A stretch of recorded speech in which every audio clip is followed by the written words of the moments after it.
除咗自己又係 KOL 啦，又係中醫啦，呢兩個身份有冇令到咧你多咗異性嘅追求？我覺得咧係少咗，一啲男醫生都會追女醫生。唔會，真係唔會。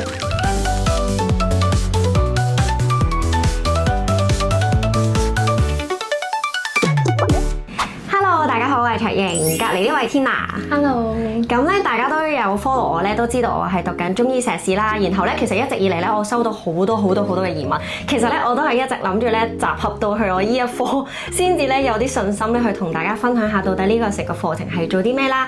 我哋讀中醫嘅話咧，係即係讀啲咩啊？或者我哋會經歷過啲咩啊？前景係點啦？咁咧Tina 同我入學嘅途徑咧就好唔同嘅。應該我哋兩個都係 DSE 嘅，但係咧佢就係本科生啦，我就係碩士生啦，而佢係讀 ConU， 我係讀 CU 嘅。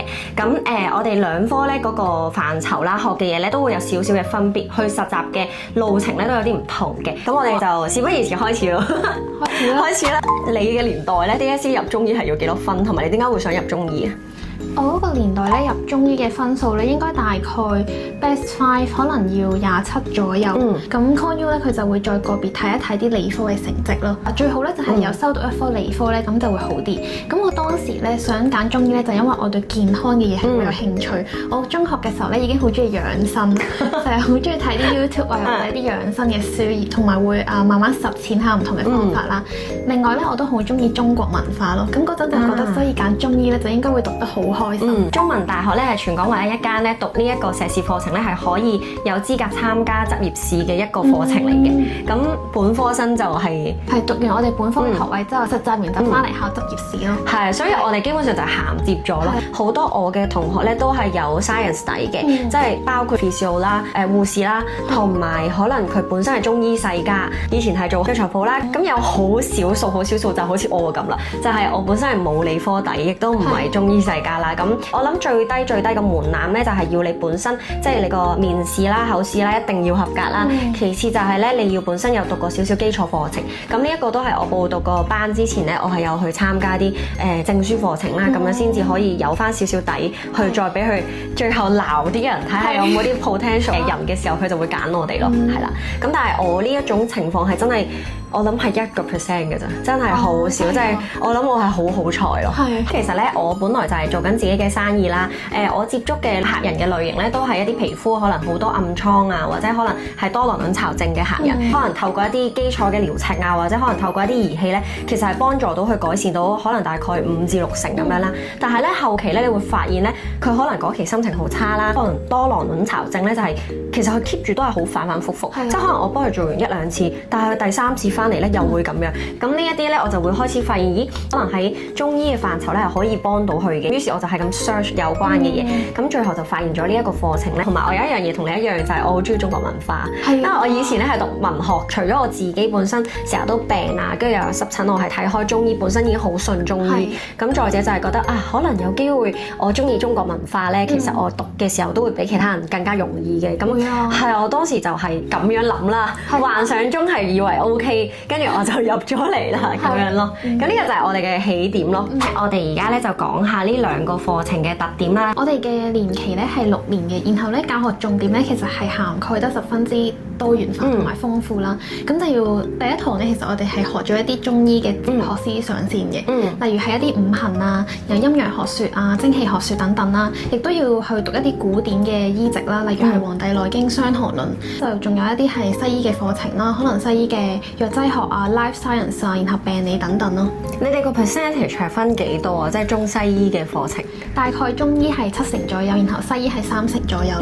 咁 so far 我覺得其實CU 嘅碩士班咧其實都差唔多，不過我哋嘅年期咧就會濃縮啲，我哋就係由6年變咗4年嘅。咁4年入邊咧，我哋都會有3年嘅，基本上同 Tina 講嘅一樣啦，就係我哋要學啲基礎嘅嘢啦，跟住之後就一大堆婦科啊、兒科啊、骨科啊，全部就撈埋晒一齊㗎啦。咁然後頭嗰2年咧，我哋都係會讀到西醫嘅課程啦，一啲可能病理學啊，或者一啲營養學啊，我哋都會讀少少嘅。咁我哋係有學到一啲西醫嘅鑑別診斷學咯。你哋嗰陣時有冇呢一個？我哋都有嘅，但係我哋喺西醫嘅 course 入面會學埋咯，睇呢啲咁嘅唔同嘅 report 咯。咁應該聽落就應該差唔多。由第一年開始咧，我哋已經有實習㗎啦。3年咧都會係喺香港一啲賽馬會嘅中醫診所啊，或者可能博愛醫院嘅診所咧去做見習嘅。咁然後到最後一年啦，即係我依家啦，準備咧就會上去廣州或者深圳咧去做1年嘅整年實習咁樣咯。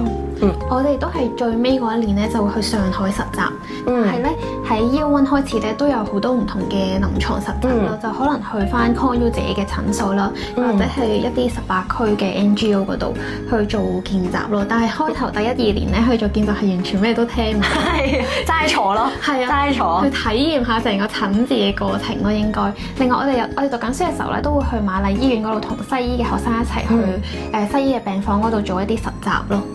呢一個我諗係有少少分別嘅，因為咧碩士班咧個課程好緊湊啊，咁變咗咧我上年咁樣啦，上年我就要自願自己舉手去申請咧去做一個北京嘅實習，咁嗰個實習咧就係同西醫學生啦去一個西醫院嗰度做一個實習，咁就會可能睇到一啲手術啊，係啊一啲好重大嘅，一接生都睇咗咯，即係呢啲咁樣嘅嘢咧就變咗未必同 ConU 嘅本科課程一樣，就係 compulsory，我哋就變咗係要自願性同埋你要爭咯，即係你最好 GPA 要高少少，或者你一係咧就係要好搶好，即係舉手舉得好快先至可以俾你咯。你覺得第1年咧，你最難適應嘅課程係啲乜嘢啊？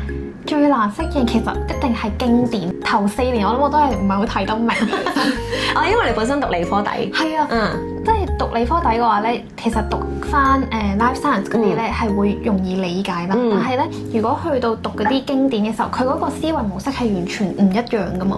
即係佢係有少少中國嘅哲學嘅意味喺入面，然後係有呢啲元素，所以咧讀上去咧係要完全切換一個思維模式咁樣樣去讀咯。再加上佢哋全部都係古文咧，又增加咗一層去學嘅難度。我第1年最痛苦咧，我就係讀 anat 咯，anatomy 就係解剖學啦，因為我本身就係中學冇呢個底，咁突然間要讀咁多，每一粒骨嘅隔離嗰度都有個唔同嘅名咁樣咧，對我嚟講咧都好痛苦。其實我去到第2年都係咯，我溫書嘅時候考試我會喊咯，一定會。係即係我男朋友見到就話：你做咩讀到喊啊？即係我唔知我讀得好辛苦咁樣。即係而家讀咗咁耐啦，其實我發現咧，我本身對骨傷係冇乜興趣啦。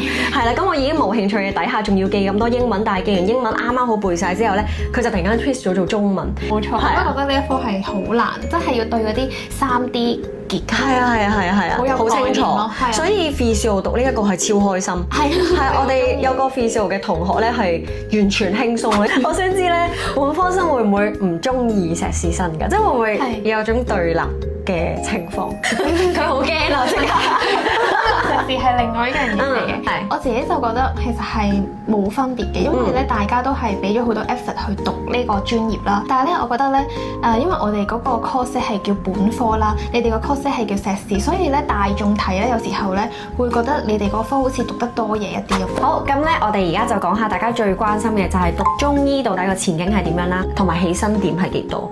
我哋通常一畢業咧就會揀去 NGO 啦，又或者去私人診所嗰度去執業嘅。咁 NGO 咧就返工時間制度咧都會固定一啲，就可能開頭嘅時候咧你就繼續係跟老師咁去睇症啦，之後咧就慢慢開始可以去到自己開藥啊，自己去處方，然後咧再跟嗰個每一年嘅時間去進修啦，同埋繼續去做針灸或者去開藥等等咯。咁如果私人診所咧，咁就好睇個別每一個診所佢哋嗰個發展係點樣樣，咁可能就要處理一啲針灸啊、正骨啊，甚至係一啲中醫美容啊，又或者開藥嘅唔同範疇嘅工作咯。咁大概個起薪咧應該係3萬左右。咁通常3萬嘅話，有冇話 NGO 同埋私人診所後期可能做咗5年之後嗰個人工嘅分別大唔大啊？都大嘅，因為咧跟 NGO 咧就係跟 point 咁樣跳啦，就每年升少少咁樣樣。如果係私人診所咧，就好睇每個人嘅發展係點樣，就好睇每個人嘅營業額啦、病人量啦。咁所以5年之後咧，可能嗰個 range 係可以去到好闊咯。可能有啲人佢可能變咗係3萬都冇。都有機會啦，又或者可能去到10幾萬都有可能咯。都有。係啊。我自己係有個迷思咧，就係會唔會跟 NGO 學嘢咧係會學得比較多，因為你係公家㗎嘛，超多病人，咁你學嘅嘢一定會多好多。我當時就係咁樣諗咯。我自己感覺咧就係喺 NGO 嘅優勢咧，就係佢一定會多啲病人，你可以接觸到多啲唔同嘅病種咯。但係咧，其實學唔學到嘢咧就好在乎醫師本身肯唔肯去每一個 case 去 study，究竟點樣開藥，點樣去繼續去諗多啲唔同嘅方法去幫佢。咁我覺得咧喺私人診所嘅時候咧，因為你真係要對個病人負責啦，你醫唔好佢就唔會再翻嚟。咁所以咧，我覺得如果喺診所嗰度咧，嗰個醫師咧佢如果有心去再鑽研同埋諗多好多唔同嘅方法咧，其實咧都係會學到嘢。我覺得咧比起個環境而言咧，係好睇嗰個人嘅狀態係點樣樣。咁但係私人會唔會有跑數呢一樣嘢咧？如果真係冇病嘅時候，其實就真係冇收入咯。所以我依家喺私人診所嗰度執業啦，所以其實你每一個入嚟嘅病人，我哋都要不斷諗方法，係一定要醫好佢，睇好佢，然後佢之後可以繼續翻嚟，或者佢係帶佢身邊嘅朋友過嚟睇。咁所以咧，做私人嘅診所係一定好有壓力咯。本科就係咁樣去行啦，但係我哋碩士生咧，其實就明顯唔同好多嘅，因為頭先講過我哋個年紀比較大啦，好多都係出嚟做咗嘢，甚至咧我都見咗同學本身已經一個老闆仔咁樣啦，佢哋都係 aim 之後自己開診所嘅。如果你話去創業開一間診所嘅話咧，咁根據我認識嘅一啲診所嘅主理人啦，平均大概我諗幾十啦，至到有啲真係做得好勁嘅連鎖啲嘅，佢係去到1 mil 啊，或者甚至多啲咧都有嘅。Tina 咧係一位註冊嘅中醫師之外咧，佢同時都係一位 KOL。呢一個醫師嘅牌照咧，同你 KOL 身份，其實你覺得有冇衝突啊？我覺得係依家暫時係配合得幾好嘅，但係咧都有唔好嘅地方咯。自從開始講多啲中醫嘅嘢，我中醫個人設越嚟越出嘅時候咧，我少咗 commercial 嘅工作咯。我同你一樣嘅情況，因為我發現佢哋可能如果要揾個 model 咧，佢哋會想揾一個係冇咁多人設嘅角色去做一個平面廣告嘅角色咯。咁我變咗依家就少咗呢一類型嘅工作啦。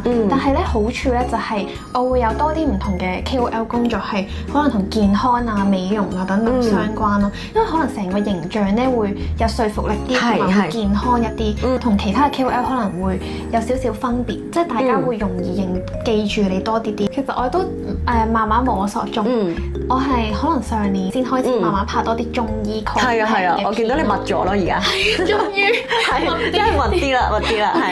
咁至於點樣爆表，其實我都諗緊咯。覺得係靚女咯，首先要調理到面色紅潤啦，首先要調理好自己，係啊，調理好自己嘅，係其實都係嘅，即係你個樣或者你個體態咧都要本身係符合到，大家會覺得啊呢個人係好養生啊，亦都好健康，咁我先會睇你咯。其實我之前我都係好多暗瘡咯，你唔似喎，但係我真係好多㗎，即係我係佢又話自己黑，又話自己都暗瘡，一頭霧水。中醫佢唔單止係淨係開藥嘅，佢係成個 lifestyle 嚟嘅。你覺唔覺得？即係係嘅飲食啊，然後你幾點起身啊、瞓覺啊、飲暖水啊、飲蜂蜜水，即係佢係一個成個好緊密嘅體系。所以咧，我覺得呢一種 lifestyle，你只要堅持持之以恆咧，其實每個人都可以變靚。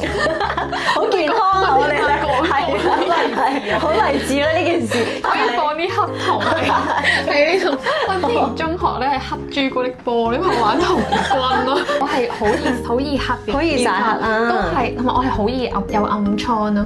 但係真係個內在失調嘅時候，其實都係由內在慢慢調翻，係再配合外在啊等等生活習慣，所以我覺得讀中醫都係可以慢慢改善到啦，真係。咁今日咧，我哋就分享咗好多關於中醫啊同埋本科碩士嘅分別啦。咁希望大家咧都喺呢一度學到一啲嘢，或者拎到你想要嘅資訊啦。咁如果嚟緊咧，可能對於我啦同 Tina 啦，或者對於呢一個學科咧，都仲有好多嘢想了解嘅話咧，就歡迎喺下面 comment 話俾我哋知啦，或者咧私下 DM 我哋都 OK 嘅。咁如果大家想見到我哋再拍片嘅話，就下邊留言啦。咁我哋下次睇下可唔可以再請 Tina 上嚟啦。拜拜。